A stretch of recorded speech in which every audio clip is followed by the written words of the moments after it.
गांव के आखिरी सिरे पर एक पुराना मिट्टी का घर खड़ा था। घर की छत पर पुराना छप्पर था जिसमें कई जगहों से पानी टपकता था। बरसात के दिनों में छत ऐसे गूंजती मानो कोई बूढ़ा तबला धीरे धीरे बज रहा हो। हरिराम इसे मेरी बारिश की बीन कहकर हंस देता था, लेकिन भीतर कहीं उसे पता था कि यह छप्पर उसकी गरीबी का सबसे बड़ा प्रमाण भी था। उस रात हवा में कुछ अजीब था। पेड़ों की शाखाएं जैसे किसी अनजानी बात को फुसफुसा रही हों। खेतों पर पड़ी ओस चमक रही थी और दूर कहीं से एक कुत्ते के भौंकने की धीमी आवाज आती रही। हरिराम अपने पुराने बिस्तर पर लेटा था, लेकिन उसे नींद नहीं आ रही थी। वह टपकते पानी की बूंदों को छाछ में गिरते सुनता रहा, टप टप टप जैसे कोई लोरी गा रहा हो। पर उस रात केवल हरिराम ही जाग नहीं रहा था।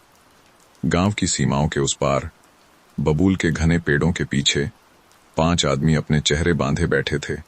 वे चोर थे, अनजाने, अनदेखे, पर अपनी दुनिया के हिसाब से चालाक। उन्हें खबर मिली थी कि किसान हरिराम के पास कोई पुराना संदूक है जिसमें कुछ कीमती चीजें छुपी हैं। गांव में अफवाहें उड़ती रहती हैं और रात की खामोशी में वे अफवाहें चोरों के मन में लालच बनकर गूंज रही थीं। उनमें से एक बोला, किसान गरीब सही, लेकिन संदूक पुराना है, उसमें जरूर कुछ होगा। दूसरा बोला, छप्पर टपकता है, घर भी पुराना है, हमें कुछ नहीं करना पड़ेगा, बस चुपचाप अंदर घुस जाएंगे। लेकिन वे नहीं जानते थे हरिराम का घर जितना पुराना था उतना ही अनोखा भी था। उस घर में कई ऐसी बातें थीं जो किसी और को पता नहीं थी, न गांव वालों को, न चोरों को, और शायद खुद हरिराम को भी पूरी तरह नहीं। रात के लगभग 12 बजे चोर धीरे धीरे किसान के घर की ओर बढ़े। रास्ते में उनकी पैरों के नीचे सूखे पत्ते चरमराकर टूटते, पर हवा की आवाज उन्हें ढक लेती। घर के नजदीक पहुंचकर वे रुक गए। छप्पर से गिरती पानी की बूंदें ऐसे दिख रही थीं मानो घर खुद बह रहा हो, जैसे वह छप्पर भी किसी पुरानी याद के कारण रो रहा हो। ईंटों के बीच से एक छोटी सी हल्की सुनहरी चमक दिखाई दे रही थी। चोरों ने सोचा ये तो वही संदूक होगा। चमक भीतर से बाहर तक आ रही, पर उन्हें क्या पता था कि वह चमक संदूक की नहीं, कुछ और थी, कुछ ऐसा जो मानव समझ से परे था, लेकिन शांत, बिल्कुल शांत। इस बीच हरिराम आधी नींद में ही करवट बदलकर बोला, छप्पर फिर शुरू हो गया, ठहर जरा, मैं कनस्तर को दूसरी जगह रख दूं। और वह खुद से बड़बड़ाता हुआ उठ बैठा। चोर सावधान हो गए, लेकिन तभी कुछ अजीब हुआ। जैसे ही हरिराम ने छप्पर से टपकते पानी के नीचे रखा पुराना पीतल का कनस्तर उठाया, छप्पर से गिरने वाली बूंदों की आवाज बदल गई। पहले बूंदें टप टप कर रही थीं, अब वे बन गईं तप तपप ताताप, मानो कोई धीमी सी धुन बज रही हो, जैसे किसी अनदेखे वाद्य से आहिस्ता आहिस्ता संगीत बन रहा हो। चोरों ने इसे सुना और उनका डर बढ़ गया। ये क्या आवाज है? छप्पर गाता है क्या? एक चोर ने पूछा। बाकी चोरों ने उसे घूरा। छप्पर भी कहीं गाता है बे। लेकिन आवाज सच में बदल चुकी थी, और साथ ही हवा बिल्कुल स्थिर हो गई, जैसे रात खुद भी चोरों को देख रही हो। हरिराम ने चरमराते कदमों से कनस्तर को दूसरी जगह रखा और उनिंदी आवाज में बोला, अरे छप्पर, कम से कम आज तो चुप रह, नींद आने दे। पर उसी क्षण चोर घर के अंदर घुसने की कोशिश कर रहे थे। जैसे ही पहला चोर दहलीज पर पैर रखता है, अचानक छप्पर से 3 बूंदें तेजी से उसके माथे पर गिरती हैं। वह पीछे हट जाता है। दूसरे चोर के पैर रखते ही अंदर से एक धीमी लेकिन स्पष्ट खनखनाहट आती है, जैसे कोई पुराना घूंघरू बहुत धीरे से बज उठा हो। तीसरा चोर हिम्मत करके दीवार के पास जाता है, और तभी दीवार पर टंगा एक पुराना लालटेन, जो महीनों से बुझा है, हल्की सी पीली चमक छोड़ देता है। चोर डरकर पीछे भागता है, पर रोशनी शांत है, न ज्यादा न कम, बस इतनी कि लगे कोई जाग रहा है। घर के बाहर हवा बहना शुरू होती है, मगर हवा की आवाज कुछ अलग है, जैसे कोई बहुत धीरे से कह रहा हो, मत आओ। चोर एक दूसरे को देखते हैं, पर लालच मजबूत होता है। वे पांचों वापस घर के करीब आते हैं, और ठीक उसी समय घर के भीतर हरिराम आधी नींद में ही बोलता है, 5 आदमी बाहर क्यों खड़े हो? चोरों की रीढ़ में ठंडी लहर दौड़ जाती है। हरिराम ने आंखें खोली भी नहीं थीं, पर वह सही संख्या बोल चुका था, 5। घर पूरी तरह शांत हो जाता है, सिवाय छप्पर की मधुर बूंदों के। लेकिन उस घर के बाहर 5 चोरों की धड़कनें तेज थीं। हरिराम की निंदी आवाज 5 आदमी अभी भी उनके कानों में गूंज रही थी। उन्हें समझ नहीं आ रहा था कि उसने उन्हें देखा कैसे, सुना कैसे और संख्या कैसे बता दी। पहला चोर, जिसे सब लाठी कहते थे, फुसफुसाया, ये आदमी सो रहा है पर सब जान रहा है, कुछ तो गड़बड़ है। दूसरा चोर, खम्मन, बोला, गांव वाले कहते हैं कि उसके घर में छिपा खजाना है, शायद वही कुछ कर रहा हो। तीसरा, बिज्जू, जो हमेशा डरपोक रहता था, बोला, मुझे तो लगता है ये घर भी जिंदा है, देखो ना, छप्पर अब भी टपक नहीं रहा, गुनगुना रहा है। सच में छप्पर से गिरती बूंदें अब सामान्य टपकन की आवाज नहीं कर रही थीं। उनकी ध्वनि में एक ताल था, धीमी, शांत और ऐसी जैसे कोई बच्चे को सुलाने के लिए झूला हिला रहा हो। टप टप टप टप, फिर थोड़ा रुककर टाप टप, मानो जंगल की कोई अदृश्य उंगली हर बूंद को सही जगह गिरा रही हो।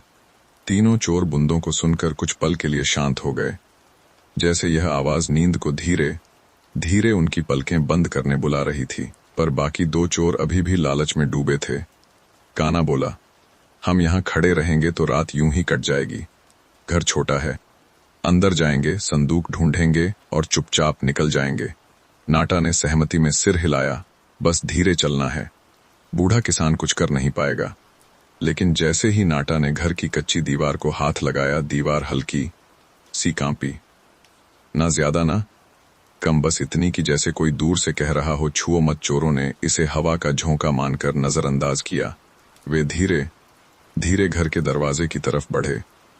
दरवाजा हल्का खुला था, जैसे खुद घर यह जानता था कि आज कोई आएगा। लेकिन अंदर घुसने से ठीक पहले एक बहुत हल्की आवाज आई। वह न झोंके जैसी थी, न किसी जानवर की और न इंसान की। वह आवाज थी सर्र सर्र, जैसे छप्पर की पुरानी घास एक दूसरे से रब होकर कोई धीमा संगीत बना रही हो। चोर ठिठक गए और तभी अंदर से खनखनाहट की वही पुरानी आवाज फिर आई, और इस बार थोड़ी साफ, जैसे घर के बीच में रखी कोई चीज धीमे से अपनी जगह हिली हो। खम्मन बोला, वही संदूक है, सुनो। आवाज वहीं से आई। लालच फिर से जहरीली बेल की तरह उनके मन में फैल गया। पांचों घर के अंदर घुस गए।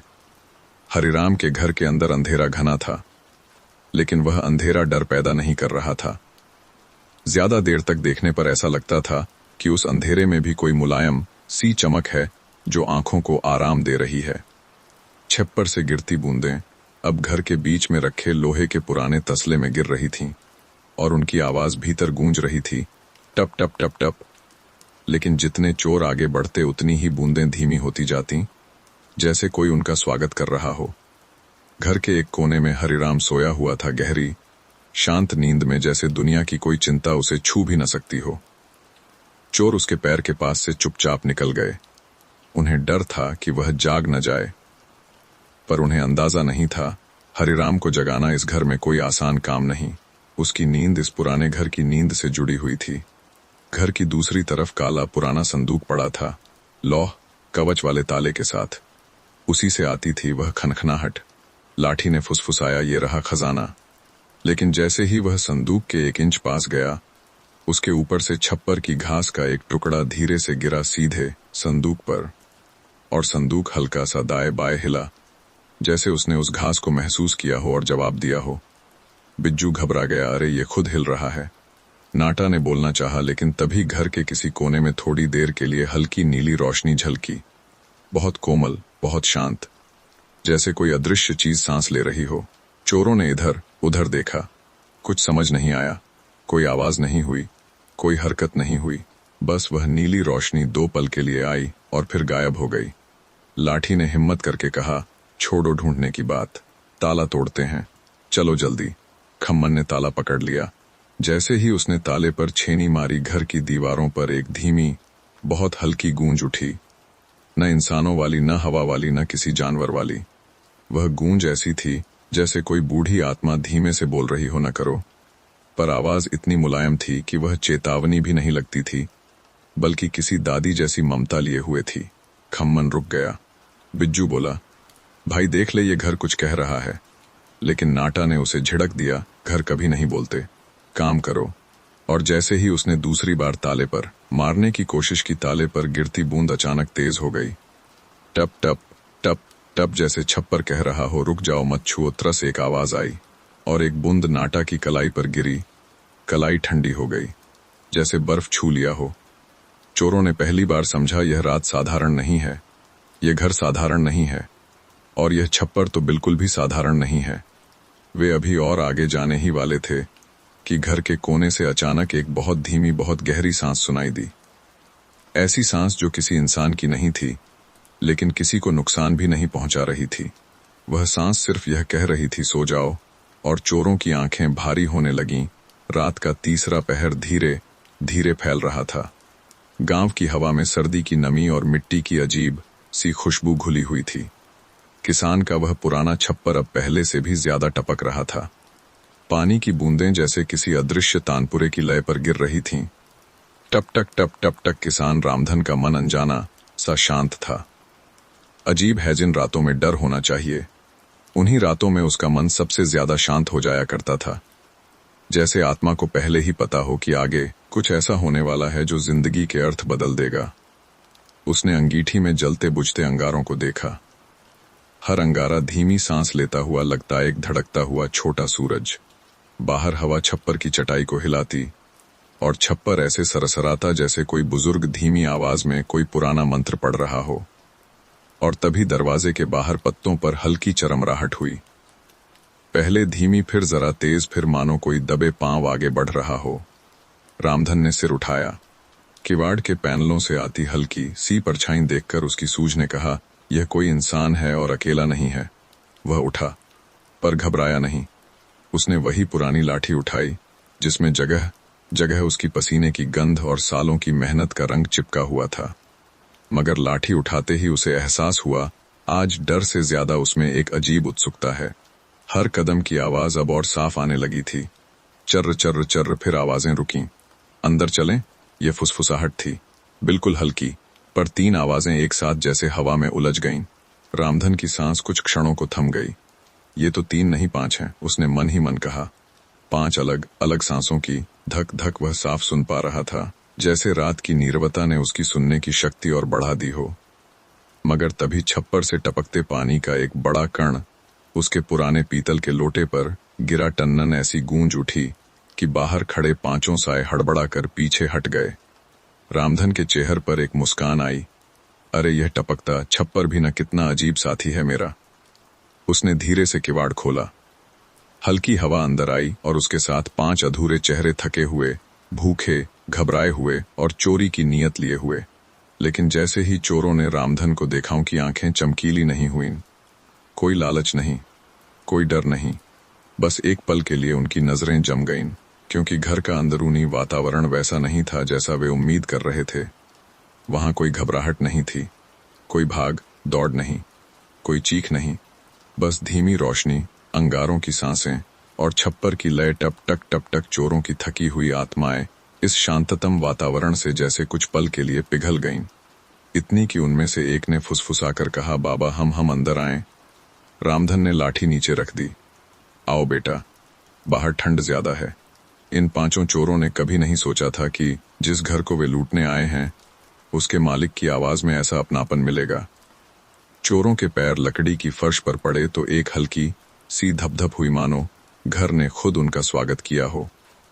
रामधन ने एक कोने में रखी सूखी लकड़ियां अंगीठी में डाल दीं। जैसे ही आग जली, लाल पीले उजाले ने कमरे को एक मंत्रमुग्ध करने वाली गर्मी से भर दिया। अब 5 चोर बैठे थे, कंधे झुके हुए, कपड़े भीगे हुए, आंखों में नींद, डर और थकान का अजीब मिश्रण। रामधन ने धीरे से पूछा, कहां से आ रहे हो बेटा? सब चुप। कुछ सेकंड का मौन, फिर एक ने कहा, हम चोर हैं। रामधन धीरे से हंसा। वह हंसी नहीं, एक करुणा थी। वह तो मुझे पहले ही पता था, पर यह नहीं जानना चाहता कि तुम क्या करते हो, यह जानना चाहता हूं कि तुम क्यों करते हो। यह सवाल उनके सीने में कहीं गहरे बैठ गया। चोरों ने कभी यह सवाल खुद से भी नहीं पूछा था। कमरे में मौन फैल गया। अंगारों की हल्की सी खड़खड़ाहट उस मौन में किसी प्राचीन गीत की तरह सुनाई दे रही थी। फिर एक चोर बोला, बाबा, हम बुरे नहीं हैं, बस हालात। उसकी आवाज भर्रा गई और बाकी 4 उसकी तरफ देखने लगे, जैसे पहली बार उन्होंने उसे किसी सच के साथ बोलते देखा हो। रामधन ने कहा, कोई पैदा होकर चोर नहीं बनता, कोई भी नहीं। बस जीवन की चोटें आदमी को अजीब रास्तों पर धकेल देती हैं। उसने चूल्हे पर रखी मिट्टी की हांडी खोली। गरम गरम दलिया की खुशबू कमरे में फैल गई। भाप ऐसे उठ रही थी जैसे कोई शुभ संकेत दे रही हो। पहले पेट भरो, रात ठंडी है और बातें देर तक चलेंगी। पांचों चोरों ने पहली बार किसी पर अंधविश्वास के साथ भरोसा किया। उन्होंने कटोरों में दलिया लिया और धीरे धीरे खाने लगे, हर कौर के साथ जैसे उनकी थकान उतरती चली गई, जैसे वे 5 चोर नहीं, 5 भूखे बच्चे हों। बाहर हवा और तेज हुई। छप्पर से पानी बड़ी धुन में गिरने लगा। टप टप टप टक टप टक टक। वातावरण अब सामान्य रात जैसा नहीं था। कुछ था जो इस पुराने घर में छिपा था, कुछ ऐसा जो पांचों चोरों को इस घर तक खींच लाया था, कुछ ऐसा जिसे वे खुद नहीं जानते थे और किसान भी नहीं। पांचों चोर अब कहीं से भी चोर नहीं लग रहे थे। उनके चेहरों पर थकान थी, आंखों में नमी थी और सीने में वर्षों से दबे हुए बोझ टपकते छप्पर की हर बूंद के साथ हल्के होते जा रहे थे। पर इस शांति में एक चीज थी जो किसान को बार बार चौंका रही थी। कुछ ऐसा जो न पूरी तरह दिख रहा था, न सुनाई दे रहा था, बस महसूस हो रहा था। एक छठी उपस्थिति, एक ऐसा एहसास कि जैसे कमरे के कोने में कोई और भी बैठा है, बहुत शांत, बहुत स्थिर, लेकिन मौजूद। और यह उपस्थिति फर्श की पुरानी लकड़ियों में, दीवारों की दरारों में और हवा की ठंडी परतों में घुली हुई थी। रामधन ने धीरे से पांचों चोरों को देखा। वे सब खाने में व्यस्त थे, थोड़ा थोड़ा मुस्कुरा भी रहे थे। लग रहा था जैसे सालों बाद उन्हें एक रात मिली है जिसमें किसी ने उनसे कुछ मांगा नहीं, कुछ छीनने की कोशिश नहीं, कि बस अपनापन दिया। लेकिन किसान का ध्यान बार बार उस अजीब सन्नाटे की ओर जाता रहा जो कभी कभी कमरे में पसरा लगता, मानो कोई वहां बैठा सांसें रोककर उन्हें सुन रहा हो। अचानक दीवार के पास लगी पुरानी मिट्टी की सुराही खुद हिली, बहुत हल्की, जैसे किसी ने उसे बस उंगली से छुआ हो। रामधन ने आंखें सिकोड़ कर देखा। पांचों चोरों ने कुछ महसूस नहीं किया था। अंगारों की टिमटिमाती रोशनी में सुराही की छाया लंबी होकर जमीन पर फैल गई। उसका हल्का सा कांपना अब थम चुका था, पर किसान के मन में एक धीमी सी लहर उठी। यह हवा नहीं थी। उसने अपने मन की बात वहीं रोक दी और पांचों चोरों की ओर लौट आया। चोरों में से सबसे छोटा, जिसे सब लल्ला कहते थे, अचानक बोला, बाबा, आपके घर में कुछ गड़बड़ तो नहीं? उसकी आवाज डर से नहीं, एक अजीब बेचैनी से भरी थी। रामधन चौंका। तुमने भी महसूस किया? लल्ला ने गहरी सांस लेकर कहा, लगता है जैसे कोई और भी है यहाँ। बाकी 4 चोर भी धीरे धीरे सिर उठाकर इधर उधर देखने लगे। पहले अनमने अंदाज में, फिर धीरे धीरे, जैसे उनके दिलों में भी वही अनजानी हलचल होने लगी हो। किसान ने अंगीठी में लकड़ी डालते हुए धीमे स्वर में कहा, हाँ, मैं भी यह महसूस कर रहा हूं। कमरे में अचानक और गहरी चुप्पी फैल गई, जैसे सबकी सांसें एक ही लय में रुक सी गई हों। बाहर हवा तेज हो गई। छप्पर की घास इस तरह हिली जैसे किसी ने उसे उंगलियों से छुआ हो। टपकते पानी की बूंदें अब एक नई ताल में गिरने लगीं, टप टक टक टप टप, जैसे कोई संकेत दे रही हों। फिर लकड़ी के पुराने दरवाजे पर बहुत धीमी, लगभग सुनाई न देने वाली खुरचने जैसी आवाज आई। पांचों चोर सिहर गए। लल्ला ने कांपती आवाज में कहा, बाबा, ये क्या है? रामधन ने आंखें बंद कर लीं। कुछ पल के लिए उसने सिर्फ हवा की आवाज सुनी, फिर बोला, ये आवाज मैं सालों से सुनता आया हूं। किसकी है? बाकी चोर लगभग एक साथ बोल पड़े। किसान ने धीमे स्वर में कहा, मेरी पत्नी की। चोर स्तब्ध। कमरा पूरी तरह खामोश, केवल अंगारों की टूटती चिंगारियों की आवाज। कुछ क्षण बाद एक चोर हकलाया, पर आपकी पत्नी तो? किसान ने शांत आवाज में बात पूरी की 20 साल पहले चली गई थी। एक बेहद गहरा मौन कमरे पर छा गया। ऐसा मौन जिसमें केवल शब्दों का नहीं, बल्कि भावनाओं का भार होता है। किसान ने आगे कहा, जब भी कोई अनजान, टूटा हुआ या थका हुआ इंसान इस घर में आता है, छप्पर की बूंदें एक अजीब लय में गिरने लगती हैं। हवा का रुख बदल जाता है और मेरी सुराही बस ऐसे ही हल्का सा हिलती है। फिर उसने कोने की ओर देखा, जिस कोने में वह अदृश्य उपस्थिति अब और गहरी लग रही थी। मेरी पत्नी को थके हुए, भूखे और दुख से टूटे हुए लोग बहुत प्रिय थे। वह हमेशा कहती थी, रामधन, कोई भी आए उसका दिल पहले भर देना। पेट की जगह दिल भरा हो तो इंसान क्या से क्या बन जाता है। चोरों की आंखें भर आईं। उनका गला रुंध गया। उन्हें पहली बार लगा जैसे कोई उनके लिए भी प्रार्थना करता रहा है, भले ही वे चोर हैं। किसान ने धीमी मुस्कान के साथ कहा, आज तुम पांचों आए तो मैंने वही पुरानी गर्माहट महसूस की। मेरी मानो इस घर में 5 नहीं 6 लोग बैठे हैं। चोर एक दूसरे को देखने लगे। उन्हें अब स्पष्ट महसूस होने लगा था जैसे कमरे की ऊपरी हवा में कोई शांत आत्मा मौजूद है जो प्यार से, दया से उन्हें बस देख रही है, डर बिल्कुल नहीं। और तभी अचानक छप्पर की एक बूंद अंगीठी के बिल्कुल पास गिरकर भाप में बदल गई। भाप एक क्षण के लिए हवा में उठी और ऐसे घूमी जैसे किसी स्त्री का आंचल हो, फिर धीरे से गायब हो गई। पांचों चोर एक पल के लिए स्तब्ध रह गए। उनके चेहरे पर डर नहीं था, एक अजीब सी शांति थी। रामधन ने कहा, डरना मत बेटा, वह बस देखने आई है कि तुम यहां सुरक्षित हो। कमरे में एक आध्यात्मिक सा सन्नाटा फैल गया, न भारी न बोझिल, बस शांत। पांचों चोर पहली बार इतने गहरे सुकून में थे कि उनकी आंखें अपने आप झपकने लगीं। थकान मिटती चली गई। नींद उन पर धीरे धीरे उतर रही थी। किसान ने चूल्हे को थोड़ा दबा दिया। कमरे में मंद रोशनी रह गई, बस उतनी कि दिल का अंधेरा दूर रहे और नींद की नरमी सामने आ जाए। और जैसे ही अंगारों की रोशनी धीमी हुई, कमरे में वह छठी उपस्थिति और भी कोमल और भी शांत हो गई। पांचों चोर चूल्हे की मंद रोशनी के पास बैठे, कभी अपने हाथों को देख रहे थे, कभी अपनी उंगलियों के बीच टिमटिमाते अंगारों की आभा को। अचानक उन्हें लगने लगा, इन हाथों ने जिन गलत राहों पर चलने का भार उठाया था, वह भार शायद टपकते छप्पर की बूंदों में घुलकर धीरे धीरे हल्का हो रहा था। रामधन ने चुपचाप उनके लिए गर्म दूध डालकर रखा। कोई शब्द नहीं, कोई सवाल नहीं, बस उनके सामने एक कटोरा जिसमें से भाप उठ रही थी और भाप की हर लहर जैसे उनके भीतर छुपे हुए पश्चाताप को पुचकार रही थी। लल्ला ने पहला घूंट लिया और ठहर गया। उसके चेहरे पर एक अनजान सी शांति उतर आई। बाबा, उसने धीमी आवाज में कहा, हम लोग इतने बुरे भी नहीं होंगे, है ना? रामधन मुस्कुराया। बुरा इंसान कोई पैदा नहीं होता बेटा, बस किसी मोड़ पर अकेला पड़ जाता है। कमरा एक पल के लिए और भी नरम हो गया। मिट्टी की दीवारें जैसे सुन रही थीं, अंगीठी की रोशनी जैसे किसी का चेहरा याद कर रही थी, छप्पर जैसे हर बूंद में कोई कविता गुनगुना रहा था। अचानक उस कोने से जहां किसान की पत्नी की अदृश्य उपस्थिति महसूस होती थी, एक हल्की सी खुशबू उठी, तुलसी और कपूर की। चोरों ने सिर मोड़कर उस दिशा में देखा। हवा वहां थोड़ी सी चमकी जैसे कोई मुस्कुराकर खड़ा हो। रामधन ने गहरी सांस ली। वह खुश है क्योंकि तुम सब आज यहां हो। चोर कुछ पल तक उस जगह को देखते रहे। उन्हें लगने लगा कि कोई उन्हें छू नहीं रहा, लेकिन उन्हें किसी ने सहलाया है। किसी ने कहा है, तुम अभी भी बदल सकते हो। बाबा काना बोल उठा, अगर हम सब छोड़कर नई जिंदगी शुरू करना चाहें तो क्या ये घर हमें जाने देगा या फिर अपनाएगा? रामधन ने सिर उठाकर उसकी ओर देखा।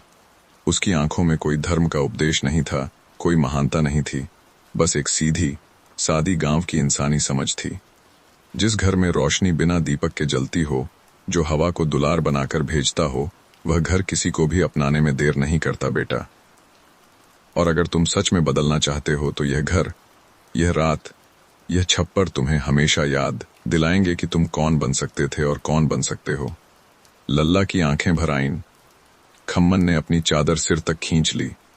बिज्जू ने आग की ओर देखते हुए आह भरी और नाटा ने रामधन के पैरों के पास चुपचाप सिर झुका दिया। वे पांचों चुपचाप अपने अपने दुखों की गांठें खोलने लगे, जैसे उस रात उनके भीतर का अंधेरा धीरे धीरे पिघल रहा हो।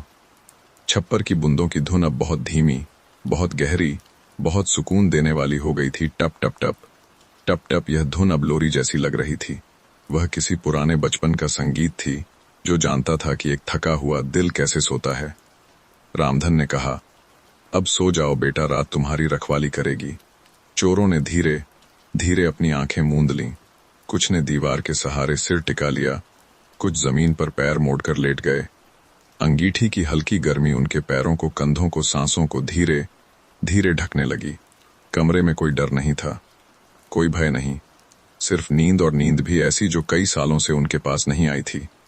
और जैसे जैसे वे नींद में उतरते गए, कमरे की ऊपरी हवा में वही छठी उपस्थिति और शांत हो गई, मानो किसी माँ ने अपनी हथेली पांचों के सिर पर रख दी हो। जब पांचों चोर गहरी नींद में थे, तभी घर में कुछ धीमा सा बदला। अंगीठी की रोशनी अचानक थोड़ी और गर्म दिखाई देने लगी। दीवारों की छायाएं नरम हो गईं। और टपकती बूंदों की ताल एकदम लोरी जैसी मीठी हो गई। रामधन ने ऊपर देखा और उसकी आंखें नम हो गईं। वह जानता था कि घर की आत्मा उसकी पत्नी अब पांचों चोरों को आशीर्वाद दे रही है। छप्पर की हर बूंद मानो कह रही थी, अब इनका रास्ता बदल दो, इनकी थकान हटा दो, इनके दिल हल्के कर दो। और हवा बहुत धीरे, बहुत कोमलता से चलता हुआ उनके पसीने से भरे माथों को ठंडा कर रहा था। रामधन ने अंगीठी बुझाई। अंधेरे में बस इतना प्रकाश छोड़ा कि नींद की कोमल दीवार टिक सकें। और उस कोने में जहां उसकी पत्नी की आत्मा महसूस होती थी, आज हल्की सी चमक थी, जैसे वह मुस्कुरा रही हो। किसान ने धीमे से कहा, धन्यवाद, तुम आज भी मेरी मदद करती हो। चमक नरमी से थरथराई, फिर शांत हो गई। घर अब सो चुका था। 5 चोर सो चुके थे, किसान सो चुका था, और वह अदृश्य मां जिसकी आत्मा टपकते छप्पर के साथ बहती रही, वह भी आज बहुत संतुष्ट थी। रामधन धीरे धीरे उठकर खड़ा हुआ। उसने देखा, 5 चोर अभी भी गहरी नींद में हैं। उनके चेहरे इतने शांत थे जैसे कोई कई सालों का बोझ उतारकर अभी सोया हो। छप्पर से अब बूंदें नहीं गिर रही थीं।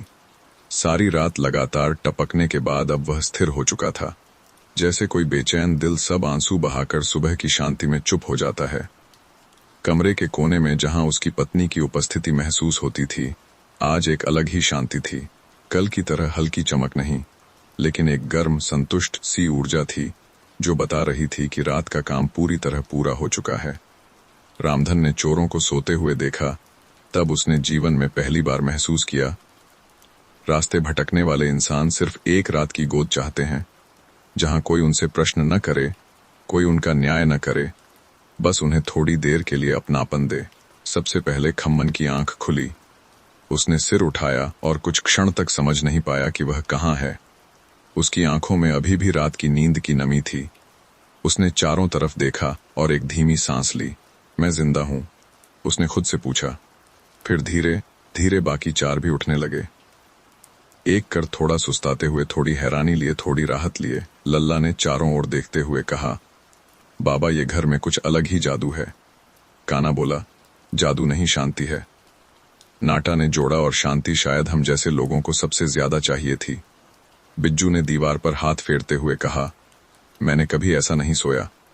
उनकी आवाज में एक ऐसी सच्चाई थी जो किसी अपराधी की नहीं, बल्कि किसी टूटे हुए इंसान की थी, जिसे पहली बार सांस लेने की जगह मिली हो।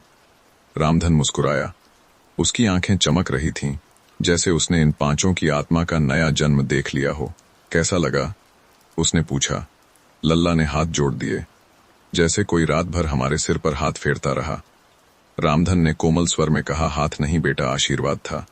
5 ने एक दूसरे को देखा। वे समझ नहीं पा रहे थे कि यह घर उन्हें बदल रहा है या उनके भीतर छुपी इंसानियत आज पहली बार सांस ले रही है। कमरे में एक धीमा सुकून फैल गया। वह सन्नाटा जो नींद नहीं लाता, बल्कि आत्मा को साफ करता है। रामधन शांत स्वर में बोला, वह तुम्हें बता रही है कि अब इस रास्ते पर मत लौटना। नई जिंदगी तुम्हारा इंतजार कर रही है। लल्ला की आंखों से आंसू बह निकले। खम्मन ने होंठ भींच लिए। काना ने अपनी हथेलियां देखीं जिनसे उसने लूटे थे, पर आज वे उसे किसी दूसरे काम के लिए पुकार रही थीं। हम सच में बदल सकते हैं बाबा? बिज्जू ने पूछा। रामधन ने नरमी से कहा, बेटा, जो रात इंसान का दिल पिघला दे, वह सुबह उसकी तकदीर बदल देती है। 5 चोर बाहर निकले। सुबह का सूरज घास पर जमी ओस और खेतों की मिट्टी उन्हें ऐसे देख रही थी जैसे किसी ने उन्हें नए नाम दे दिए हों। हवा ने उनके चेहरों को छुआ। मन हल्का हो गया। पैरों में अजीब ऊर्जा आ गई, जैसे धरती कह रही हो, अब तुम मेरे ही हो, वापस जाओ अपनी राह पर, लेकिन नए मन के साथ। नाटा ने कहा, बाबा, हम सब अब कोई चोरी नहीं करेंगे। आज से हम आपकी तरह मेहनत करेंगे। खम्मन ने जोर से कहा, आज से हम चोर नहीं, इंसान हैं। लल्ला ने कदम बढ़ाए, अगर आप हमें अपनाएं तो हम खेती सीखेंगे, मिट्टी से, उसकी खुशबू से, उसकी मेहनत से। रामधन ने उनका हाथ अपने हाथों में लिया। तुम्हारी जिंदगी अब सच में शुरू हो रही है बेटा। और तभी हवा से एक धीमी, बेहद मीठी खुशबू आई। तुलसी और कपूर की वही खुशबू, जैसे किसी माँ ने कहा, हो जा बेटा, मैं तेरे साथ हूं। 5 चोर एक साथ पीछे मुड़े। घर के कोने में सूरज की पहली किरण ऐसे चमक उठी जैसे कोई दुपट्टा हवा में लहराया हो और फिर रोशनी में घुल गया हो। उनकी आत्मा कांप उठी, डर से नहीं, आश्चर्य से नहीं, बल्कि एक ऐसी शांति से जिसे केवल मां का आशीर्वाद ला सकता है। पांचों चोर अब 5 इंसान बन चुके थे। उन्होंने किसान के घर को धीरे से नमन किया और पहली बार चोरी की राह नहीं, बल्कि मेहनत की राह पर कदम बढ़ाए। सुबह की धूप ने उन्हें अपनी गोद में ले लिया, परछाइयां पीछे रह गईं। उनकी जिंदगी आगे बढ़ने लगी और किसान के घर के अंदर कोना अब शांत था, जैसे कोई आत्मा अपना काम पूरा कर अब सृष्टि में विलीन हो गई हो। रात बीत चुकी थी। अंधेरे की परतें जैसे धीरे धीरे मिट्टी में घुलकर गायब हो रही थीं। पूर्व दिशा की तरफ आसमान हल्के केसरिया रंग से रंगने लगा था और किसान रामधन के पुराने घर में नींद की वह लंबी शांत तरंग अब धीरे धीरे उतरने लगी थी। अंगीठी की बुझी राख में अभी भी हल्की गर्माहट बाकी थी। फर्श पर फैली मिट्टी में 5 चोरों के पैरों के निशान थे, लेकिन अब वे निशान चोरों के नहीं लग रहे थे, मानो 5 थके हुए तीर्थयात्रियों के हों, जिन्हें रात ने एक सुरक्षित जगह दी थी। रामधन धीरे धीरे उठकर खड़ा हुआ। उसने देखा 5 चोर अभी भी गहरी नींद में हैं। उनके चेहरे इतने शांत थे जैसे कोई कई सालों का बोझ उतारकर अभी सोया हो। छप्पर से अब बूंदें नहीं गिर रही थीं। सारी रात लगातार टपकने के बाद अब वह स्थिर हो चुका था, जैसे कोई बेचैन दिल सब आंसू बहाकर सुबह की शांति में चुप हो जाता है। कमरे के कोने में जहां उसकी पत्नी की उपस्थिति महसूस होती थी, आज एक अलग ही शांति थी। कल की तरह हल्की चमक नहीं, लेकिन एक गर्म संतुष्ट सी ऊर्जा थी जो बता रही थी कि रात का काम पूरी तरह पूरा हो चुका है। रामधन ने चोरों को सोते हुए देखा, तब उसने जीवन में पहली बार महसूस किया, रास्ते भटकने वाले इंसान सिर्फ एक रात की गोद चाहते हैं, जहां कोई उनसे प्रश्न न करे, कोई उनका न्याय न करे, बस उन्हें थोड़ी देर के लिए अपनापन दे। सबसे पहले खम्मन की आंख खुली। उसने सिर उठाया और कुछ क्षण तक समझ नहीं पाया कि वह कहाँ है। उसकी आंखों में अभी भी रात की नींद की नमी थी। कंधे ढीले, हाथ शांत, चेहरा थका हुआ नहीं बल्कि बिल्कुल मुक्त। उसने चारों तरफ देखा और एक धीमी सांस ली। मैं जिंदा हूं, उसने खुद से पूछा। फिर धीरे धीरे बाकी 4 भी उठने लगे, एक कर थोड़ा सुस्ताते हुए, थोड़ी हैरानी लिए, थोड़ी राहत लिए। लल्ला ने चारों ओर देखते हुए कहा, बाबा ये घर में कुछ अलग ही जादू है। काना बोला, जादू नहीं, शांति है। नाटा ने जोड़ा, और शांति शायद हम जैसे लोगों को सबसे ज्यादा चाहिए थी। बिज्जू ने दीवार पर हाथ फेरते हुए कहा, मैंने कभी ऐसा नहीं सोया। उनकी आवाज में एक ऐसी सच्चाई थी जो किसी अपराधी की नहीं, बल्कि किसी टूटे हुए इंसान की थी, जिसे पहली बार सांस लेने की जगह मिली हो। रामधन मुस्कुराया। उसकी आंखें चमक रही थीं, जैसे उसने इन 5 की आत्मा का नया जन्म देख लिया हो। कैसा लगा? उसने पूछा। लल्ला ने हाथ जोड़ दिए, जैसे कोई रात भर हमारे सिर पर हाथ फेरता रहा। रामधन ने कोमल स्वर में कहा, हाथ नहीं बेटा, आशीर्वाद था। 5 ने एक दूसरे को देखा। वे समझ नहीं पा रहे थे कि यह घर उन्हें बदल रहा है या उनके भीतर छुपी इंसानियत आज पहली बार सांस ले रही है। कमरे में एक धीमा सुकून फैल गया, वह सन्नाटा जो नींद नहीं लाता बल्कि आत्मा को साफ करता है। अचानक कोने की मिट्टी वाली दीवार, जहां रात को हल्की सी चमक थी, अब बेहद कोमल, एकदम मन को छू लेने वाली रोशनी से भरी लग रही थी, जैसे वहां कोई अदृश्य हाथ से किसी ने शब्द लिखे हों। चोरों ने ध्यान से देखा। दीवार की सतह पर सूरज की हल्की किरण एक आकार बनाती दिखी, जैसे किसी स्त्री का आशीर्वाद देती हथेली जो धीरे धीरे रोशनी में घुल रही हो। किसी ने कुछ नहीं कहा, लेकिन 5 को महसूस हुआ यह घर उन्हें विदा नहीं कर रहा, यह घर उन्हें दिशा दे रहा है। रामधन शांत स्वर में बोला, वह तुम्हें बता रही है कि अब इस रास्ते पर मत लौटना, नई जिंदगी तुम्हारा इंतजार कर रही है। लल्ला की आंखों से आंसू बह निकले। खम्मन ने होंठ भींच लिए। काना ने अपनी हथेलियां देखीं जिनसे उसने लूटे थे, पर आज वे उसे किसी दूसरे काम के लिए पुकार रही थीं। हम सच में बदल सकते हैं बाबा? बिज्जू ने पूछा। रामधन ने नरमी से कहा, बेटा, जो रात इंसान का दिल पिघला दे वह सुबह उसकी तकदीर बदल देती है। 5 चोर बाहर निकले। सुबह का सूरज घास पर जमी ओस और खेतों की मिट्टी उन्हें ऐसे देख रही थी जैसे किसी ने उन्हें नए नाम दे दिए हों। हवा ने उनके चेहरों को छुआ। मन हल्का हो गया, पैरों में अजीब ऊर्जा आ गई, जैसे धरती कह रही हो अब तुम मेरे ही हो, वापस जाओ अपनी राह पर, लेकिन नए मन के साथ। नाटा ने कहा, बाबा हम सब अब कोई चोरी नहीं करेंगे। आज से हम आपकी तरह मेहनत करेंगे। खम्मन ने जोर से कहा, आज से हम चोर नहीं इंसान हैं। लल्ला ने कदम बढ़ाए, अगर आप हमें अपनाएं तो हम खेती सीखेंगे मिट्टी से, उसकी खुशबू से, उसकी मेहनत से। रामधन ने उनका हाथ अपने हाथों में लिया। तुम्हारी जिंदगी अब सच में शुरू हो रही है बेटा। और तभी हवा से एक धीमी, बेहद मीठी खुशबू आई। तुलसी और कपूर की वही खुशबू, जैसे किसी माँ ने कहा, हो जा बेटा, मैं तेरे साथ हूं। पांचों चोर एक साथ पीछे मुड़े। घर के कोने में सूरज की पहली किरण ऐसे चमक उठी जैसे कोई दुपट्टा हवा में लहराया हो और फिर रोशनी में घुल गया हो। उनकी आत्मा कांप उठी, डर से नहीं, आश्चर्य से नहीं, बल्कि एक ऐसी शांति से जिसे केवल माँ का आशीर्वाद ला सकता है। पांचों चोर अब 5 इंसान बन चुके थे। उन्होंने किसान के घर को धीरे से नमन किया और पहली बार चोरी की राह नहीं बल्कि मेहनत की राह पर कदम बढ़ाए। सुबह की धूप ने उन्हें अपनी गोद में ले लिया। परछाइयां पीछे रह गईं। उनकी जिंदगी आगे बढ़ने लगी और किसान के घर के अंदर कोना अब शांत था, जैसे कोई आत्मा अपना काम पूरा कर अब सृष्टि में विलीन हो गई हो। रात धीरे धीरे और भी शांत होती चली गई, इतनी शांत कि जैसे हवा भी अपना पंख मोड़कर बैठ गई हो। हरिराम दीपक की लौ को देखते देखते खो गया था।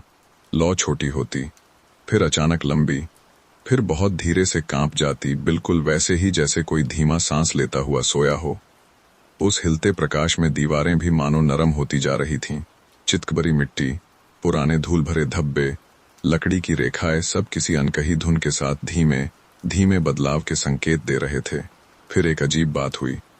घर के ठीक बीच में जहां पुरानी दरी बिछी थी, वहां अचानक एक मीठी सी ठंडी हवा उठी, ऐसी जैसे किसी ने धीरे से एक लंबी थकी हुई सांस छोड़ी हो।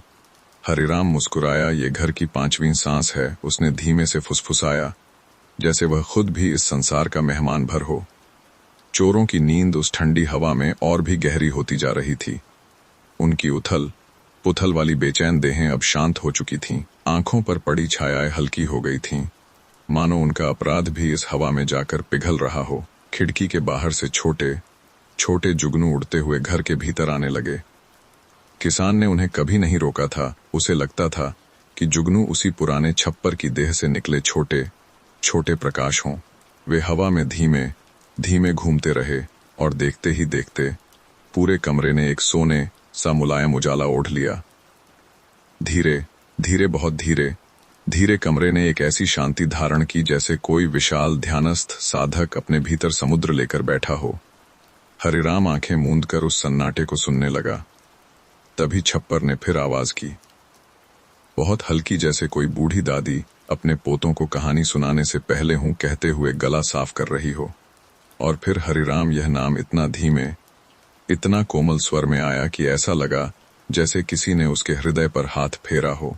वह चौंका नहीं, बस एक गहरी सांस लेकर बोला, तू बोल, मैं सुन रहा हूं। दीवार से एक धीमी चमक उठी। ऐसा लगा जैसे घर अपनी पुरानी यादों को याद कर रहा हो। मिट्टी के भीतर से हजारों दिनों की तपिश, गर्मियों की थकान, बरसात के मौसम की नमी, सब एक साथ किसी भावुक लहर में बदलने लगी। घर ने कहा, ये 5 लड़के ये चोर नहीं हैं। ये वही 5 बच्चे हैं जो कभी तेरी चौखट पर आकर छुपन छुपाई खेला करते थे। हरिराम की आंखें धीरे धीरे खुलीं, लेकिन उसके चेहरे पर कोई हैरानी नहीं थी, बस जैसे किसी पुराने सत्य ने फिर से घर वापस आने का रास्ता खोज लिया हो। घर आगे बोला, तू जानता था इसलिए तूने इन्हें रोका नहीं, क्योंकि कभी किसी घर की छत अपने ही बच्चों से छाया नहीं छुपाती। हरिराम हल्का हंसा, मैंने इन्हें चोर समझा नहीं, बस ये समझा कि ये रास्ता भटके हुए हैं। कमरे में फैलती हल्की नीली रोशनी अब दूधिया सफेद होने लगी। दीवारें गहरी सांसें छोड़ती हुई दिख रही थीं। छप्पर टपकना बंद हो चुका था। अब सिर्फ एक शांति थी, एक ऐसी शांति जो सोने से पहले इंसान के मन को पिघला देती है। रात पूरी होने वाली है हरिराम, लेकिन कुछ लोग सुबह तभी देख पाते हैं जब उनके भीतर की रात सो जाती है। क्या ये 5 तैयार हैं? हरिराम ने पूछा। घर ने धीमे से दरी हिलाई जैसे कोई सिर हिलाकर हां कह रहा हो, और उसी पल कमरे में एक ऐसी मीठी गर्म हवा फैली कि 5 चोरों के चेहरों से कठोरता पिघलने लगी। उनके माथे की रेखाएं नरम हो गईं, उनकी मुट्ठियां ढीली पड़ गईं, और उनके सीने में भरी बेचैनी आह की तरह बाहर निकलकर हवा में घुल गई। रात की इस बेहद कोमल लहर ने घर को, हरिराम को और उन पांचों लड़कों को इतनी गहरी नींद में डुबो दिया कि अब सपनों ने भी कदम दबाकर चलना शुरू कर दिया। रात की हवा ने जैसे घर को एक गरम मुलायम चादर से ढक दिया था। छप्पर की बूंदें अब बंद हो चुकी थीं। कमरा वात्सल्य भरे उजाले में सांस ले रहा था। दीवारें शांत थीं, दीपक हल्की हल्की नींद में झपक रहा था और पुरानी दरी पर लेटे पांचों चोर धीरे धीरे अपने सपनों की ओर खींचते जा रहे थे। यह वही समय था जब घर हर सोए हुए मन की गांठ खोलता था। हरिराम अकेला बैठा देख रहा था। घर का यह रूप सिर्फ वही देख सकता था जो दिल से शांत हो चुका हो। सोनू ने अपने सपने में खुद को एक पुराने खेत में खड़ा पाया। अंधेरा था पर डर नहीं था। खेत की मिट्टी से हल्की भाप उठ रही थी, जैसे पूरी धरती गर्म दूध की तरह किसी को अपने भीतर सुलाने को तैयार हो। अचानक मिट्टी से एक छोटा पौधा निकला। सोनू ने उसकी ओर हाथ बढ़ाया, लेकिन पौधा बोल पड़ा, तू जो खोज रहा है वह बाहर नहीं, खुद तेरी मिट्टी में छुपा है। उसकी आवाज इतनी शांत, इतनी कोमल थी कि सोनू के भीतर की सारी बेचैनी एक ही सांस में हल्की हो गई। इमरान ने सपना देखा कि वह एक नदी किनारे बैठा है। रात है, लेकिन नदी चांदी की तरह चमक रही है। पानी हल्की आवाज में कह रहा था, सो जा, बस सो जा। इमरान ने अपने हाथ पानी में डाले और पानी बोल उठा, जिस रास्ते से तू भाग रहा है तू उसी रास्ते पर लौट आएगा, क्योंकि तेरे भीतर की सच्चाई कहानी की तरह पूरी होना चाहती है। नदी ने उसे अपनी लहरों में झुलाया और इमरान पहली बार रोया, लेकिन वह रोना दुख का नहीं, हल्केपन का था, उसी हल्केपन का जो नींद को गहरी बनाता है। बबलू ने खुद को एक पुराने कुएं के पास पाया। कुआं शांत था, लेकिन उसकी गहराई में एक प्रकाश बह रहा था, हल्का मुलायम नीला। उसने झांक कर देखा तो कुएं से आवाज आई, तेरी जिंदगी में जितनी भी गिरावटें आईं वे तुझे तोड़ने नहीं, तुझे भरने आई थीं। बबलू का दिल अचानक हल्का हो गया। उसे लगा जैसे किसी ने उसके कंधों पर कई सालों की थकान उतार दी हो। राजू एक सूने रास्ते पर चल रहा था। पेड़ अपनी शाखाएं नीचे किए थे, जैसे उसे गोद में लेना चाहते हों। रास्ते के अंत में एक छोटा बच्चा खड़ा था। वह राजू की ओर देखकर धीरे से बोला, भागना छोड़ दो, क्योंकि रास्ते किसी को पकड़ते नहीं, सिर्फ साथ चलते हैं। राजू उस बच्चे को गले लगाना चाहता था, लेकिन बच्चा धुंध में बदल गया। बस उसकी आवाज रह गई, बहुत कोमल, बहुत सुकूनदायक। गुड्डू ने सपना देखा कि वह हरिराम के ही घर में है, लेकिन घर जवान है, नया है, चमक रहा है। छप्पर मजबूत, दीवारें खुश, हवा में मीठी मिट्टी की खुशबू। घर ने उसके कंधे पर हाथ रखा, हाँ, घर में हाथ था, और बोला, जिस घर को तुमने लूटा नहीं वही घर तुम्हें लौटा देगा, वह भी वह जो तुम खो चुके हो। गुड्डू का दिल भर आया। उसने घर की दीवार को छुआ और दीवार ने उसे अपने भीतर खींच लिया, मानो घर उसे अपने रहस्य में शामिल कर रहा हो। कमरे में पांचों चोरों के चेहरे शांत थे। उनका अपराध, उनकी भूख, उनकी गरीबी, उनका डर, सब ऐसे पिघल रहा था जैसे हल्की धूप रात की बर्फ को पिघलाती है। घर ने अपने भीतर एक लंबी संतुष्ट सांस ली और फिर हरिराम से पूछा, क्या अब ये सुबह देखने के लायक हो गए? हरिराम ने आंखें बंद करके सिर हिलाया, हाँ, अब ये सुबह देखेंगे। अब इनके भीतर की रात सो चुकी है। रात की वो लंबी, रहस्यमय और अनकही यात्रा अब अपने अंतिम सिरों को समेटने लगी थी। बाहर के आसमान में काली स्याही धीरे धीरे दूधिया नीली हो रही थी। हवा में एक ऐसा सुकून फैल रहा था जो सिर्फ उसी घर को आता था जिसने पूरी रात किसी को अपने भीतर आराम से सुलाया हो। हरिराम चुपचाप बैठा था। उसकी आंखों में कोई जल्दी नहीं थी, कोई चिंता नहीं थी, बस एक अजीब सा अपनापन था जो वह इन पांचों चोरों के चेहरों पर देख रहा था। सबसे पहले इमरान ने आंखें खोलीं और उसके चेहरे पर पहली बार डर नहीं, चोरी की घबराहट नहीं, बल्कि एक हल्की शर्म और गहरी राहत थी। उसने धीरे से कहा, बाबा, ये रात, ये घर ऐसा क्यों लग रहा है कि हमने यहाँ कभी कोई बुरा इरादा रखा ही नहीं। हरिराम मुस्कुराया, क्योंकि कुछ जगहें इरादों से नहीं, दिल से पढ़ी जाती हैं। इमरान चुप हो गया। उसके चेहरे पर पिछले कई सालों की खुरदरी परछाइयां धीरे धीरे मिट रही थीं। फिर सोनू, राजू, बबलू और गुड्डू एक एक कर उठने लगे। उनकी आंखें सुर्ख नहीं थीं, चेहरों पर थकान नहीं थी, और उनके भीतर जो गुस्सा, भूख, डर, अपराध था वह सब मानो रात की हवा में कहीं खो चुका था। ये एक बहुत शांत सुबह थी, इतनी शांत कि खुद सुबह भी धीरे धीरे कदम रख रही थी, मानो घर की नींद न टूट जाए। जैसे ही पांचों उठकर बैठ गए, पुराने छप्पर की लकड़ियों ने एक हल्की सी आवाज की टक टप टपक पर। इस बार यह आवाज बूंदों जैसी नहीं थी, बल्कि ऐसी थी जैसे कोई कह रहा हो, अब इन्हें बता दो। हरिराम उठकर आंगन में गया, पांचों चोर उसके पीछे। सूरज की किरणें धीरे धीरे छप्पर के किनारों को छू रही थीं। छप्पर में एक जगह से सूरज की रोशनी सीधे अंदर आ रही थी। वहां मिट्टी की एक परत हट चुकी थी और उस परत के नीचे कुछ चमक रहा था, एक पुरानी तांबे की पट्टी। हरिराम ने झुककर उसे उठाया, धूल साफ की और पांचों को दिखाया। पट्टी पर हाथ से उकेरे शब्द थे, ये घर उन बच्चों का है जो भटक जाए पर लौट कर आए। पांचों चोर इस वाक्य को पढ़कर एक दूसरे को देखने लगे। उनकी आंखों में सवाल भी थे और एक ऐसी शांति भी जो उनके लिए नई थी। छप्पर से हल्की हवा उतरी और वह हवा सीधी पुरानी लकड़ी के संदूक की ओर चली गई। संदूक इस बार पहले की तरह कांपा नहीं, बस धीरे धीरे अपनी ढक्कन की सांस छोड़ने लगा। हरिराम पास गया, संदूक खोला। अंदर ना सोना था, ना पैसा, ना कीमती चीजें। अंदर रखा था एक फटा हुआ झोला और 5 छोटी छोटी लकड़ियों के टुकड़े। हर टुकड़े पर एक नाम उकेरा हुआ था, सोनू, इमरान, बबलू, राजू, गुड्डू। पांचों चोर कांप गए। उनकी आंखें फैल गईं, सांसें गहरी हो गईं। इमरान ने लगभग फुसफुसाते हुए पूछा, बाबा ये हमारे नाम बचपन में? हरिराम ने उनकी तरफ ऐसे देखा मानो वह उनकी पूरी जिंदगी जानता हो। वह बोला, तुम पांचों बचपन में अनाथ थे, बारिश में कांपते हुए इस घर की चौखट पर आए थे। मैंने तुम्हें लकड़ियों से खिलौना तलवारें बनाकर दी थीं। तुम खेलते थे यहीं इसी छप्पर के नीचे। वह थोड़ा रुका, उसकी आंखों में एक पुरानी कहानी चमकी। फिर एक दिन जमींदारों के गुर्गे आए। उन्होंने सोचा कि मैंने तुम्हें छुपाया है। उन्होंने तुम्हें उठाकर कहीं दूर फेंक दिया। मुझे लगा तुम सब मर गए। कमरे में एक भारी भावुक सन्नाटा फैल गया। हरिराम ने आगे कहा, फिर से 5 बच्चे आए, पर इस बार चोर बनकर। घर ने तुम्हें पहचाना, मैंने भी पहचाना, पर तुमने खुद को ही नहीं पहचाना था। पांचों चोरों का दिल एक साथ भर आया। उनकी सांसें टूटने लगीं, आंखें भीग गईं, लेकिन वह रोना गुनाह का नहीं था, वह खो जाने का रोना था। और फिर घर ने उन्हें वापस पा लेने का। छप्पर से आखिरी बार आवाज आई, अब तुम चोरी नहीं करोगे, अब तुम लौट आए हो। और पांचों चोर धीरे धीरे एक साथ झुककर उस पुराने फटे छप्पर को प्रणाम कर गए। पांचों चोर अब चोर नहीं थे, वे 5 खोए बच्चे थे जो अपने ही घर में लौट आए थे। लेकिन घर ने अभी उन्हें पूरी तरह स्वीकार नहीं किया था।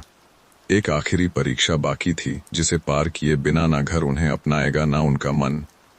हरिराम ने धीरे से कहा, अब जो होने वाला है उससे मत डरना, यह घर की पुरानी रीति है। जो लौटता है उसे एक बार परखा जाता है। पांचों चोरों ने सिर हिलाया। उनके चेहरे शांत थे। उन्हें अब पता था भागना अब उनकी जिंदगी का रास्ता नहीं। कमरे की दीवारों ने एक गहरी भारी सांस ली, एक ऐसी सांस जो सिर्फ पुराने जीवित घर भरते हैं। छप्पर से हल्के हल्के धूलकण नीचे गिरने लगे, लेकिन वह धूल नहीं थी, वह धूप थी जो धूल के रूप में उतर रही थी। फर्श पर एक गोल चमकदार दायरा बनने लगा और घर की आवाज आई, आओ पांचों आओ, अपने भीतर को मेरे सामने रखो। पांचों चोर गोल दायरे में खड़े हो गए। उनके खड़े होने की देर थी कि कमरा हल्की हल्की नीली रोशनी से भर गया, वही नीली रोशनी जो उनके सपनों में भी आई थी।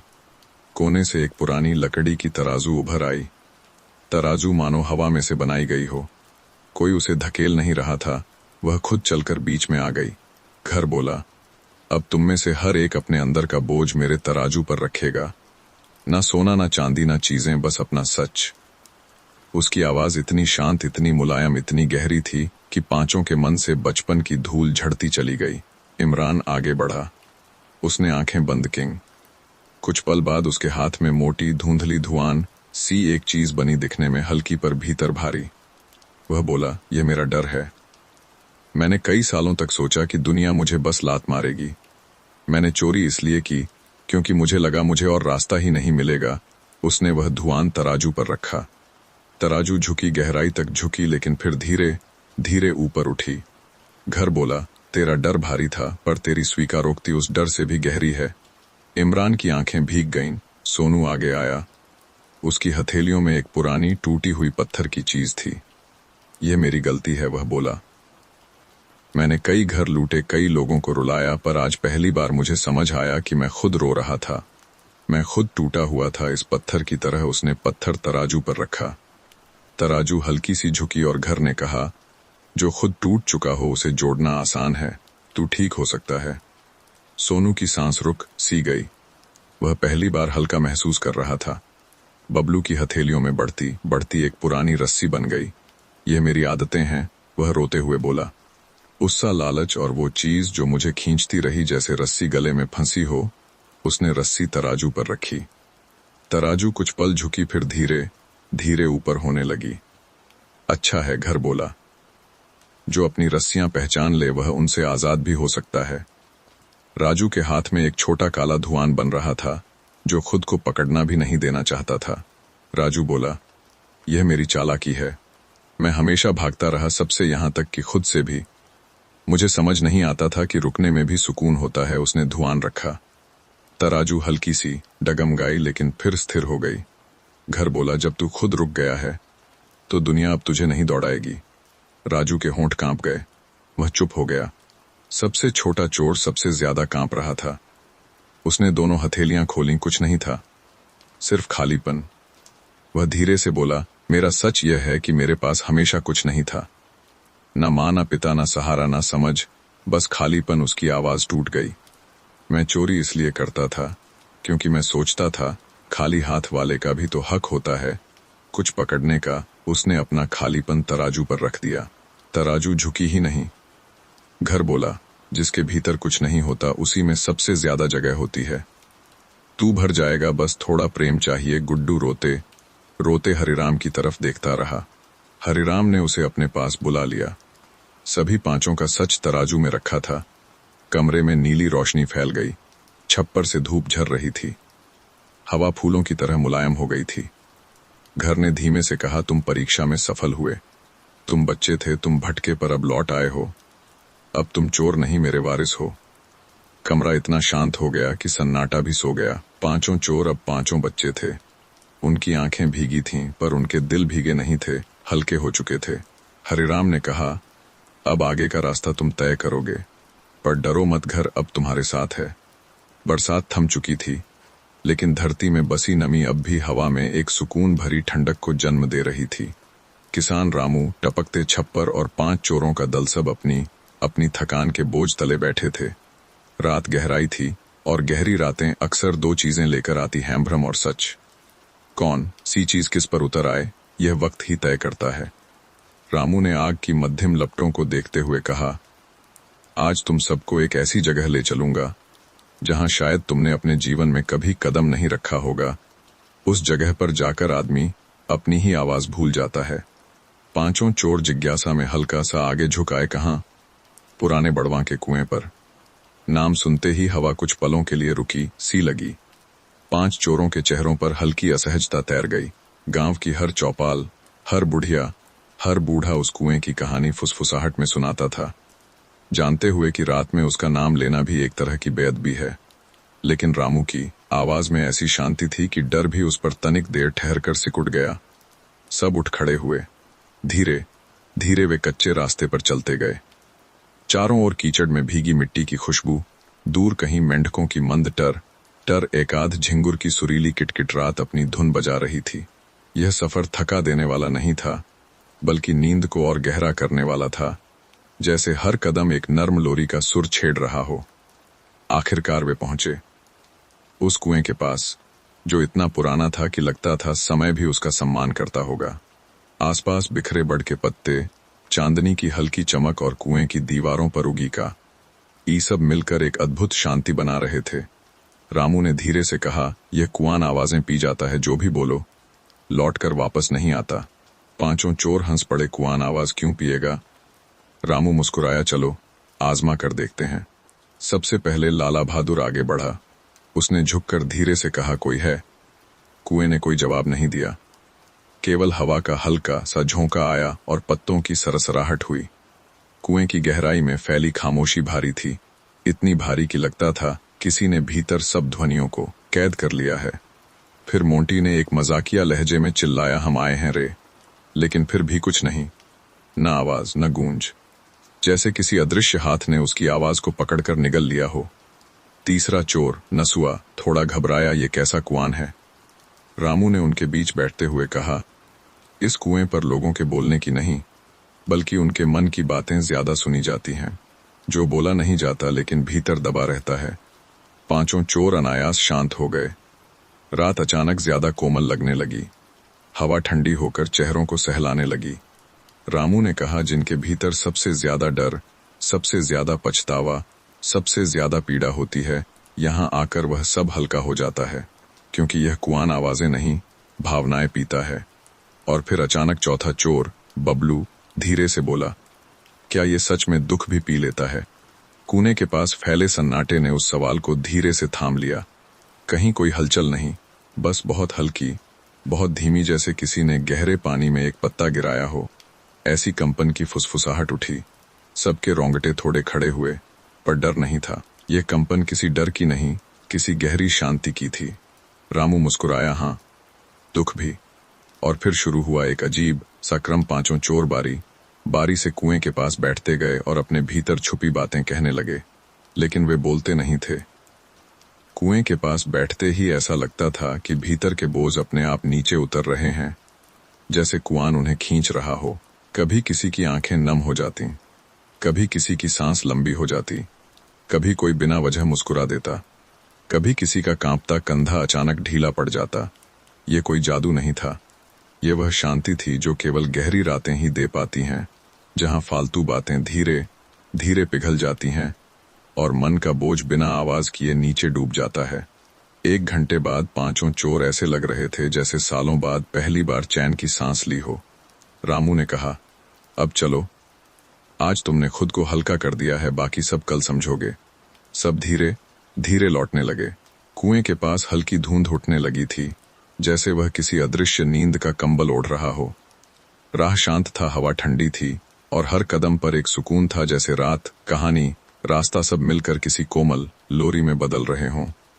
कुएं से लौटने के बाद रात और भी गहरी और भी सुकून भरी हो गई थी। किसान रामू और 5 चोर कच्चे रास्ते पर चलते जा रहे थे। पैरों के नीचे भीगी मिट्टी की ठंडी स्पर्श और ऊपर हल्के बादलों में छिपा चांद दोनों मिलकर चलते हुए एक लोरी सी रचना कर रहे थे। किसान का पुराना घर दूर से ही दिखाई पड़ा। छप्पर अब भी टपक रहा था, लेकिन उस टपकती बूंदों में पहले जैसा तनाव नहीं था। अब वह आवाज टकटक एक ताल की तरह थी, धीमी, शांत, किसी पुराने गीत की तरह जिसमें थकान को सो जाने की कला आती है। पांचों चोर घर के दरवाजे पर पहुंचे तो अचानक रुके। सबके चेहरों पर एक सी उलझन थी। बबलू ने सबसे पहले कहा, रामू, यह घर इतना अलग क्यों लग रहा है? अलग? हाँ, कुछ तो अलग था, लेकिन क्या? घर वैसा ही था, छप्पर वैसा ही, भीतरी अंधेरा भी वैसा ही, टपकना भी वैसा ही, लेकिन माहौल जैसे बदल गया था। यह अंधेरा डर का नहीं था, यह अंधेरा किसी गहरी नींद की गोद जैसा था। रामू हल्का मुस्कुराया, आज तुम लोग उससे हल्के हो, इसलिए यह घर भी तुम्हें हल्का महसूस हो रहा है। सबने धीरे धीरे भीतर कदम रखा। तभी दीवार पर हल्की हल्की हिलती हुई 5 परछाइयां दिखीं। चोरों ने चौंक कर एक दूसरे को देखा। हम 6 लोग हैं तो 5 परछाइयां क्यों? मोंटी ने फुसफुसाया। रामू ने दीवार की ओर देखने के बजाय खुद जमीन पर बैठते हुए कहा, ध्यान से देखो, ये तुम्हारी परछाइयां नहीं हैं। पांचों की गर्दन धीरे धीरे दीवार की ओर मुड़ी। परछाइयां हल्की हल्की हिल रही थीं, जैसे हवा नहीं बल्कि सांसें उन्हें चला रही हों। वे परछाइयां चोरों की आकृतियों जैसी थीं, लेकिन उनमें कुछ अधूरा सा था, जैसे कई सालों से कोई बोझ ढोकर झुक चुकी हों। धीरे धीरे, बहुत धीरे परछाइयां फैलने लगीं, लेकिन किसी डरावनी तरह नहीं, बल्कि ऐसे जैसे कोई पुरानी कहानी खुल रही हो। रामू ने कहा, ये तुम्हारे भीतर की वे रूपरेखाएं हैं जिन्हें तुमने कभी स्वीकार नहीं किया। ये तुम्हारी अधूरी किस्मतें, अधूरे सपने, आधे पछतावे जो कुएं तक तुम्हारे साथ आए और अब तुमसे अलग होने को तैयार हैं। नसुआ की आंखें भर आईं, हम इन्हें कैसे छोड़ेंगे? रामू ने हाथ जोड़कर कहा, तुम्हें कुछ नहीं करना। आज रात यह घर उन्हें अपने भीतर समा लेगा। चोरों ने ध्यान से देखा परछाइयां दीवार से उतरकर धीरे धीरे जमीन पर फैलने लगीं। उनका चलना किसी इंसान जैसा नहीं, किसी जानवर जैसा नहीं, बल्कि हवा में उड़ते कपड़े जैसा था, बहुत धीमी, बहुत कोमल लय में। फिर एक एक कर वे छप्पर के टपकते पानी के पास रुक गईं। पानी की हर बूंद गिरती और परछाइयां हल्की होती जातीं। जैसे दर्द धुल रहा हो, जैसे बोझ पिघल रहा हो, जैसे किसी ने लंबे समय बाद उन्हें स्वतंत्र होने की अनुमति दे दी हो। किसी के गले में कुछ अटक गया, किसी की सांस भर आई, किसी के कंधे अचानक हल्के हो गए, और किसी को लगा जैसे वर्षों से भीतर दबा हुआ भार धीरे धीरे नीचे जमीन में उतर रहा हो। रामू ने धीरे से कहा, यही इस घर का रहस्य है। यह सिर्फ बारिश ही नहीं पीता, यह मन के उन बोझों को भी पी जाता है जिन्हें तुम कह नहीं पाते। धीरे धीरे पांचों परछाइयां पूरी तरह मिट गईं। दीवार खाली हो गई। किसान का घर पहले से ज्यादा शांत, ज्यादा स्थिर, ज्यादा नींद देने वाला लग रहा था। रामू ने पांचों चोरों को देखा, अब तुम सब सो जाओ, कल सुबह से तुम्हारी कहानी बिल्कुल बदल जाएगी। और सच में उस रात पांचों को ऐसी गहरी, ऐसी नर्म, ऐसी ढली हुई नींद आई जैसी शायद उनके जीवन में पहले कभी नहीं आई थी। बाहर बारिश रुकी रही, भीतर घर की सांसें धीमी और कहानी का ताना बाना और भी रहस्यमय होने को तैयार। पांचों चोर नींद से जागे, लेकिन यह उस तरह की नींद नहीं थी जिससे आदमी उठकर फिर वही पुरानी वजहों में उलझ जाए। यह एक नई तरह की नींद थी, जहां मन खाली, शरीर हल्का और आंखें शांत दिखती थीं। मोंटी सबसे पहले बोला, रामू, हमें ऐसा क्यों लग रहा है कि रात में कुछ खत्म हुआ और कुछ शुरू? रामू मुस्कुराया, वही पुरानी शांत मुस्कान जिसमें कोई शब्द नहीं, केवल समझ होती है। उसने कहा, क्योंकि कुछ खत्म हुआ है, तुम्हारे अंदर के वे बोझ जो तुम्हें चोर बनाते थे। और इस बार किसी ने विरोध नहीं किया, कोई सफाई नहीं दी, कोई हंसा नहीं। सब मान चुके थे कि पिछली रात कुछ ऐसा घटा है जिसने उनके भीतर की धूल झाड़ दी है। रामू ने पांचों के सामने एक पुराना लकड़ी का संदूक रखा। उस पर जंग लगी थी, किनारे टूटे थे, लेकिन उसके भीतर से एक हल्की सी शांत चमक उठ रही थी। ये क्या है? लाला बहादुर ने पूछा। रामू ने धीरे से कहा, तुम्हारा रास्ता। संदूक खोला गया, पर उसके भीतर सोना नहीं, हीरे नहीं, हथियार नहीं, बल्कि 5 खाली कपड़े की पोटलियां थीं। हर पोटली बिल्कुल नई, सफेद और छूने पर ठंडी।